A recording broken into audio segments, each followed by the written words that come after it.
Welcome back. I'm Hugh Hewitt. Mondays through Fridays, you hear me on the Salem Radio Network, 6 to 9 a.m. Eastern. But Saturday morning, you find me right here on MSNBC.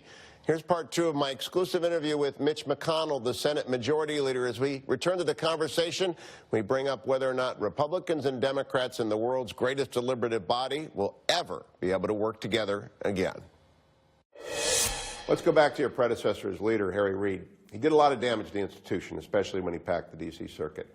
Is there a chance that after a year and after some equity and after some circuit appointments that Leader McConnell and Leader Schumer can sit down and put Humpty Dumpty back together again and restore judicial confirmations to the pre-Bork era when it all started to go to hell? Probably not. Yeah, I think both sides think that particularly Circuit Court and Supreme Court are hugely important. And I think there's a good chance that this will continue to be treated as an important matter. As a lawyer and a student of history, you recall that there have been various points in our history in which Supreme Court nominees were just waved through. Yeah. But this is a period of senatorial assertiveness, and I think you could anticipate it being practiced on both sides. But the Democrats, I'm sure, regret their decision to lower the threshold in 2013 to 51. That's what makes it possible for my 52 Republicans to confirm all of these judges. And so they are reaping what they sowed, and we intend to make long-lasting changes in the federal judiciary that will affect future generations of America far into the future. If you keep that Senate majority for 8 years, the federal judiciary will be safe and secure in originalist hands for 50. But you've got to keep it for 8. We do. Do you think you can do that? Well, right now we're concentrated on keeping it for 4. Okay. You know, 2018 would mean that we'd have a majority through the first Trump administration. The Trump administration has done a terrific job of picking sharp, young. For example, this very week you and I are talking. You know, the Democrats are always talking about a war on women. Yep. 3 of the 4 circuit court judges that we're Allison confirming E. this Joan week. Larson and Judge Barrett, now Judge Barrett. Women.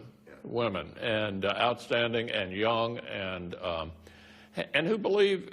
Yeah, I had Justice Gorsuch in my state last month, and here's the way he put it: judges don't wear red, they don't wear blue, they wear black. Justice Scalia always said, if you're not a very good judge, if you're not uncomfortable from time to time with the outcome you reach because it's dictated by the law you're supposed to apply.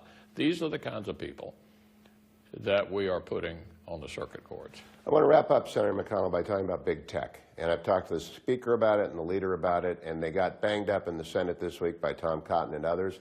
They did not send their CEOs to speak to the Senate. Are you disappointed that Mark Zuckerberg and Dorsey and others did not come to answer the questions about how big tech has become, how powerful, how manipulated they were? That Twitter was offering Russian television 15% of their ad space, and they would not come to answer the senator's questions? Yeah, I think that's not good. And I mean, they ought to be more interested in cooperating when you have a clear law enforcement issue. More interested in cooperating with law enforcement than they have been. I'm a little skeptical of these disclosure-type proposals that are floating around, which it strikes me would mostly penalize American citizens trying to use the internet and to advertise. What we ought to do with regard to the Russians is retaliate, seriously retaliate against the Russians. And these tech firms could be helpful in having us, giving us a way to do that. I am not in a hurry to regulate big tech because I don't think we know what we're doing, but I would like some serious minds to look at it. People like Leanne Panetta and Stanley McChrystal, Condoleezza Rice, Michelle Flournoy. Yeah. Would you support a 9/11 sort of commission that looks at the national security implications, not the Russia attack, that's Mr. Mueller's job and he's doing a good job, but the broader issue of encryption and whether or not they are working with our national security? Yeah, I don't know whether we need some special entity to do it or not. I mean, we have committees here, we have people interested in doing this.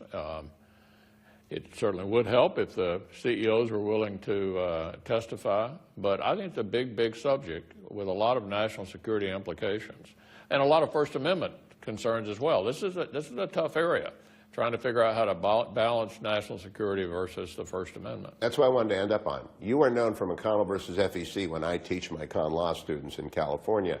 You're Mr. First Amendment. But the national security implications of these media companies does call into question whether or not there are national security exemptions to the First Amendment. Do you think they should be cooperating with law enforcement in the aftermath of a terror incident more than they are? Well, in any event, the First Amendment shouldn't apply to foreigners. Well put. That's an American protection. And so we need to be figuring out how to deal with these foreign actors in some way that's consistent with national security that does not violate the First Amendment rights of Americans. Who figures that out? Last question, Mr. I don't think the FEC is ready for it. I don't think the FEC is right for it. I don't think the Antitrust Division is. I don't know where the regulation comes from, and I don't want Congress to blunder in. What's your advice? Well, I think we need to be careful here and not do the wrong thing, which is what we frequently do when we try to regulate speech. Well said. Leader McConnell, thanks for the time. Thank you. Stay tuned. I'll be right back.